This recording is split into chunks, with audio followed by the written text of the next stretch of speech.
kembali di semester baru. Mari kita hadapi dengan semangat baru. Anak-anak, semoga semuanya sehat ya. Mari kita simak pelajaran hari ini.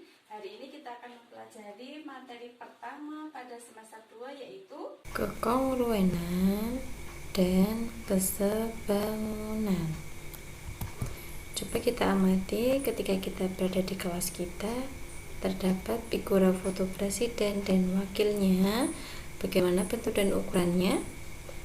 Ya, biasanya adalah sama ya anak-anak ya. Dan selanjutnya, pernahkah kita membayangkan bagaimana ya kira-kira ukuran tinggi pohon, tiang bendera, gedung tanpa harus mengukur secara langsung? Atau kita mengukur lebar sungai, danau tanpa harus mengukur secara langsung? Nah, itu adalah beberapa contoh manfaat konsep kekongruenan dan kesebangunan geometri dalam kehidupan sehari-hari yang akan kita pelajari pada pertemuan hari ini. Berikut peta konsep pada materi hari ini, yaitu kekongruenan dan kesebangunan bangun datar. Yang akan dipelajari adalah kekongruenan bangun datar, kekongruenan segitiga dan syarat-syaratnya, kesebangunan bangun datar, kesebangunan segitiga dan syarat-syaratnya. Nah, kita akan mengenal tokoh matematikawan yaitu Thales, merupakan salah seorang filsuf Yunani yang hidup pada abad ke-6 sebelum Masehi. Bapak Thales ini merupakan penemu konsep kesebangunan, yaitu dulu beliau sudah bisa mengukur tinggi piramida tanpa harus mengukur secara langsung, yaitu dengan menggunakan bayangan tongkat ya. Dengan menggunakan konsep kesebangunan, dia bisa mengukur tinggi piramida. Hikmah yang bisa kita ambil dari tokoh matematika Bapak Thales tadi, yaitu yang pertama, kita perlu mencontoh beliau, yaitu rasa ingin tahu yang tinggi dan mencoba memikirkan setiap kejadian alam di sekitar kita. Yang kedua, tidak mudah puas terhadap sesuatu yang sudah didapatkan, terus berpikir melakukan inovasi untuk menemukan sesuatu yang baru. Nah, yang ketiga, matematika adalah ilmu yang menarik untuk kita pelajari, bukan ilmu yang menyeramkan seperti yang dikatakan sebagian orang ya, karena telah banyak sejarah yang menceritakan tentang peran matematika dalam memajukan peradaban manusia. Salah satunya adalah konsep kesebangunan dari Thales yang berguna dalam kehidupan manusia saat ini.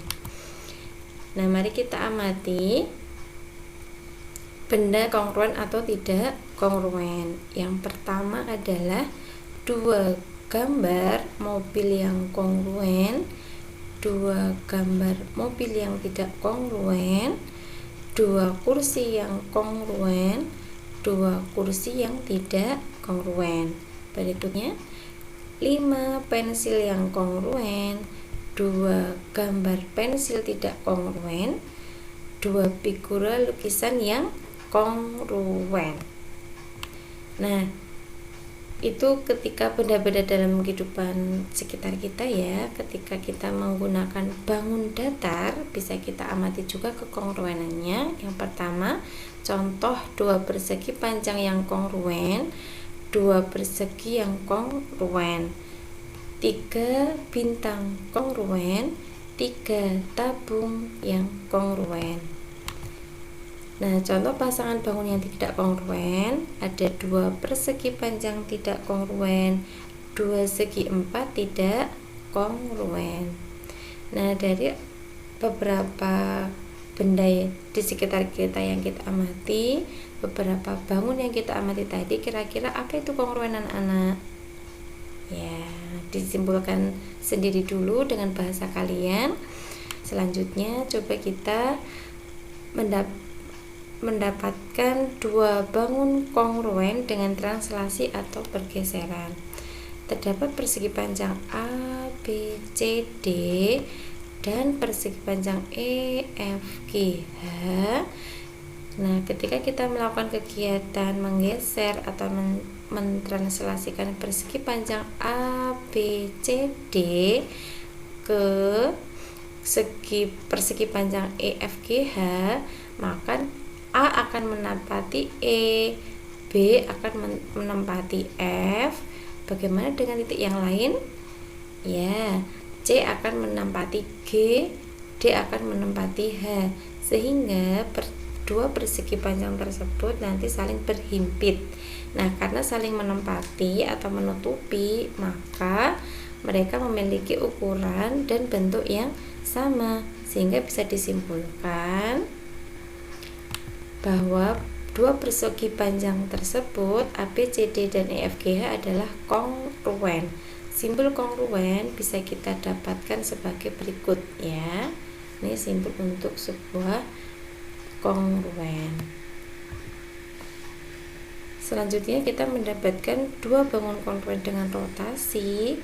Di sini terdapat trapesium PQRS TUVW ya. Nah, kita akan merotasikan PQRS dengan titik pusat di tengah di sini dengan sudut putar 180. Nah, dengan merotasikan itu kita akan memperoleh bahwa trapesium PQRS akan menempati trapesium TUVW. Nah, karena bisa menempati dengan tepat, maka trapesium PQRS disebut kongruen terhadap TUVW. Artinya dia memiliki ukuran dan bentuk yang sama. Sehingga kita bisa mendapatkan dua syarat bangun datar yang kongruen, yaitu jika memenuhi dua syarat nih. Yang pertama, sisi-sisi yang bersesuaian sama panjang. Syarat yang kedua, sudut-sudut yang bersesuaian sama panjang. Berikut adalah cara kita mengidentifikasi dua bangun yang kongruen, yaitu kita akan mengidentifikasi apakah sudut-sudut yang bersesuaian sama besar dan sisi-sisi yang bersesuaian sama besar. Contohnya kita akan mengidentifikasi dua trapesium di samping, maka kita akan melihat apakah sudut yang bersesuaian sudut A dan sudut C itu sama besar, sudut B dan sudut K sama besar, sudut C dan sudut L apakah sama besar, sudut D dan sudut M apakah sama besar. Mereka itu pasangan sudut yang bersesuaian. Jika mereka sama besar, maka memenuhi syarat pertama kekongruenan, yaitu sudut yang bersesuaian sama besar. Selanjutnya kita akan mengidentifikasi dari sisi syarat yang kedua, yaitu sisi-sisi yang bersesuaian sama panjang. Pada trapesium di samping, sisi yang bersesuaian adalah AB dan JK, BC dan KL, CD dan LM, DA dan MC. Jika mereka semua sama panjang, maka memenuhi syarat kekongruenan yang kedua, yaitu sisi yang bersesuaian sama panjang. Nah, jika bangun ABCD dan JKLM memenuhi kedua syarat, maka disebut mereka kongruen. Tapi jika tidak memenuhi syarat, maka dia tidak kongruen. Tidak kongruen menggunakan simbol kongruen dicoret dengan garis lurus seperti berikut. Nah, selanjutnya ini adalah contoh mengidentifikasi dua bangun kongruen. Terdapat tiga persegi, yaitu persegi A, persegi B, dan persegi C. Persegi A memiliki panjang sisi 8 cm, persegi B memiliki panjang sisi 9 cm, persegi C memiliki panjang sisi 8 cm. Maka ketika kita akan mengidentifikasi apakah mereka kongruen, kita mengidentifikasi dengan melihat dua syaratnya, yaitu yang pertama, sudut yang bersesuaian apakah sama besar. Karena setiap persegi memiliki 4 sudut siku-siku, yaitu 90 derajat, bisa dipastikan bahwa persegi A, B, C pasti besarnya sama. Nah, kita identifikasi di syarat yang kedua persegi A dan persegi B. Persegi A 8 cm, persegi B 9 cm, panjang sisi tidak sama panjang. Persegi B dan persegi C kita coba cek. Persegi B 9 cm, persegi C 8 cm, maka juga tidak sama panjang. Yang terakhir persegi A dan persegi C sama-sama memiliki panjang 8 cm, maka persegi A dan persegi C memiliki sisi yang sama panjang dan juga memenuhi syarat sudut yang bersesuaian sama besar, maka bisa kita simpulkan bahwa persegi A dan persegi C lah yang kongruen. Selanjutnya berikut adalah contoh cara menentukan panjang sisi dan besar sudut yang belum diketahui dengan konsep kekongruenan. Perhatikan gambar trapesium ABCD dan PQRS yang kongruen di bawah ini. A diketahui bahwa panjang sisi AB 40 cm, BC 21 cm, RS 16 cm, PS 15 cm. Tentukan panjang sisi AD, DC, PQ, dan QR. Soal yang kedua, jika besar sudut A 60 derajat, sudut B 40 derajat, berapa besar sudut R dan S? Selanjutnya, istilah untuk besar sudut kita menuliskan M sudut A misalkan. Nah, alternatif penyelesaian karena informasi yang kita peroleh adalah ABCD kongruen dengan PQRS, berarti kita memperoleh dua informasi bahwa sisi yang bersesuaian mereka sama panjang, sudut yang bersesuaian sama panjang. Nah, kita bisa mendapatkan pasangan sisi-sisi yang bersesuaian, sisi yang bersesuaian sama panjang, maka jika AB 40, BC 21, RS 16, dan PS 15, kita bisa menyimpulkan bahwa panjang AD yang merupakan bersesuaian dengan PS, maka panjangnya adalah 15 cm. DC merupakan sisi yang bersesuaian dengan SR sehingga panjangnya sama dengan SR yaitu 16 cm. QR sama dengan panjang PC yaitu 21 cm, panjang PQ sama dengan panjang AB yaitu 40 cm. Nah, untuk menjawab soal B, kita akan memperhatikan sudut-sudut yang bersesuaian. Berikut adalah pasangan sudut yang bersesuaian, sudut A dan sudut B, sudut B dan sudut Q, sudut C dan sudut R, sudut D dan sudut S, sehingga mereka besarnya sama besar. Nah, kita akan mencari besar sudut R dan besar sudut S, ya. Untuk mendapatkan besar sudut R, maka kita akan mencari sudut Q terlebih dahulu, ya. Kita mencari sudut R, maka kita akan menggunakan informasi sudut Q. Nah, sudut Q ini adalah sudut yang bersesuaian dengan sudut B, sehingga besarnya sama dengan sudut B yaitu 40 derajat. Nah, sudut R dan sudut Q merupakan sudut dalam sepihak, yaitu berada di antara dua garis sejajar, ya. Sifat dua sudut dalam sepihak adalah jumlahnya harus 180 derajat. Ini merupakan materi yang sudah kita peroleh di kelas 7, ya. Sehingga jika sudut R ditambah besar sudut Q adalah 180 derajat, maka untuk mendapatkan sudut R adalah 180 derajat dikurangi besar sudut Q yaitu 40, sehingga diperoleh sudut R adalah 140 derajat, ya. Selanjutnya kita akan mencari sudut S. Sudut S di sini kita akan memperoleh dari informasi sudut P, ya. Sudut P ini adalah sudut yang bersesuaian posisinya dengan sudut A, sehingga sudut P itu besarnya sama dengan sudut A yaitu 60 derajat. ya. Nah, sudut S dan sudut P itu adalah bersifat dalam sepihak, sehingga jumlah sudut S dan sudut P adalah 180.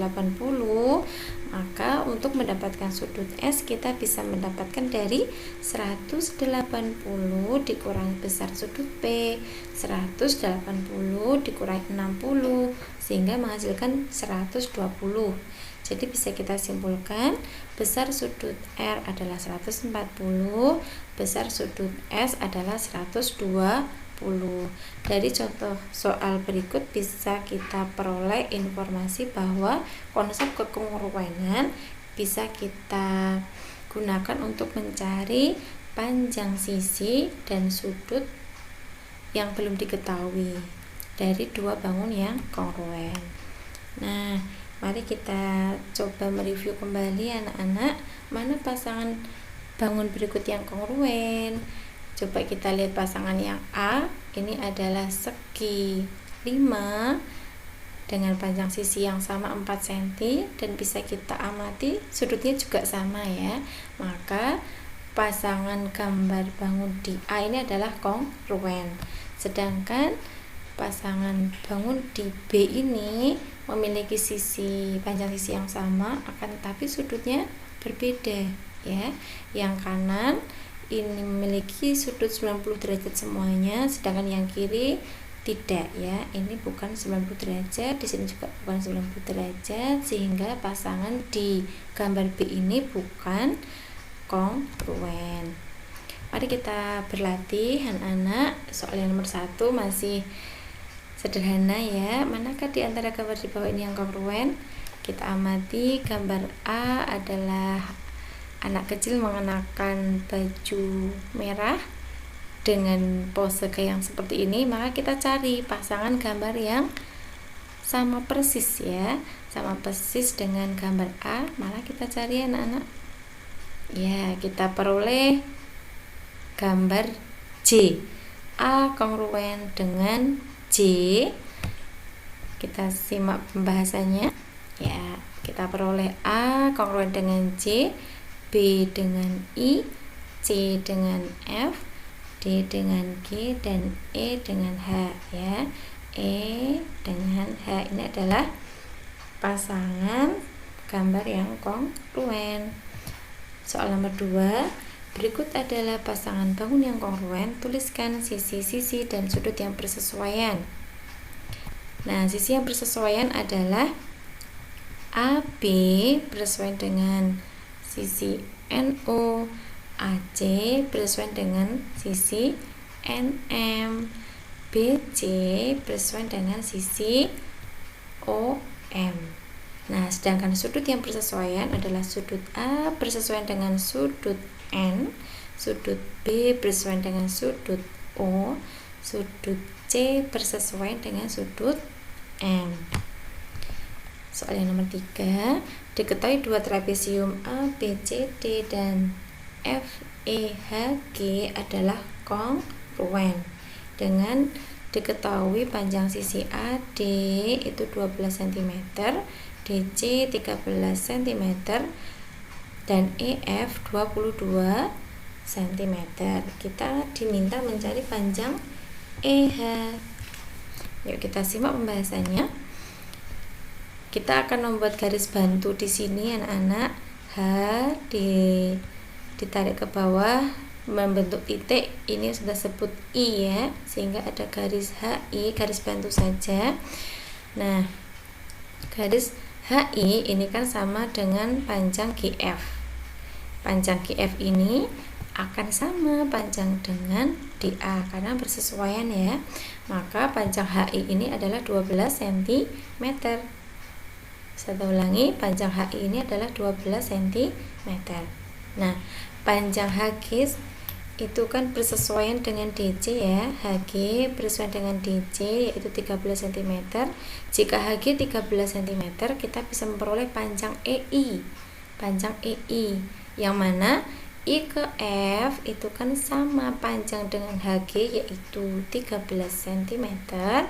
Di sini 13 cm, maka E ke I bisa kita peroleh dari 22 dikurangi 13 yaitu 9 cm. Sehingga kita bisa memperoleh segitiga siku-siku EHI. Dalam segitiga siku-siku berlaku teorema Pythagoras ya. Dengan teorema Pythagoras tersebut kita bisa memperoleh besar EH kuadrat adalah EI kuadrat ditambah HI kuadrat, sehingga 9 kuadrat ditambah 12 kuadrat hasilnya adalah 25, sehingga panjang EH adalah akar dari 225 yaitu 15 cm. Jadi panjang EH adalah 15 cm. Nah, contoh soal yang keempat, perhatikan gambar berikut ini. Dua gambar di samping adalah kongruen. Tentukan nilai U dan V. U dan V ini adalah besar sudut yang ada di sini ya. U dan V. Kita simak bahasannya. Sudut U bersesuaian dengan 75 derajat ya. Sudut U ini adalah sudut yang terletak dekat dengan garis ini, maka kita mencari juga sudut yang terletak dengan garis yang ini tanda sama panjang ini ya, coret serat ini kan artinya sama panjang, berarti U itu bersesuaian dengan 75 derajat, maka besar sudut U sama dengan 75 derajat. Sedangkan sudut V itu sama besar dengan posisi di sudut X karena bersesuaian ya. Sehingga kita bisa mencari sudut X di sini dengan cara sifat jumlah sudut pada suatu bangun segi 4 yaitu 360. Sudut X bisa diperoleh dari 360 dikurangi sudut yang lainnya, diperolehlah 70 derajat. Sudut V bersesuaian dengan sudut X, maka besar sudut V adalah 70 derajat. Nah, terima kasih. Pembahasan dari Ustazah cukup sekian. Demikian dari Ustazah, semoga menjadi ilmu yang bermanfaat. Mari kita tutup dengan hamdalah dan doa kafaratul majlis. Alhamdulillahirabbil alamin. Subhanakallahumma wa bihamdika asyhadu an la ilaha illa anta astaghfiruka wa atubu ilaik. Dari Ustazah mohon maaf jika ada salahnya. Semangat belajar. Assalamualaikum warahmatullahi wabarakatuh.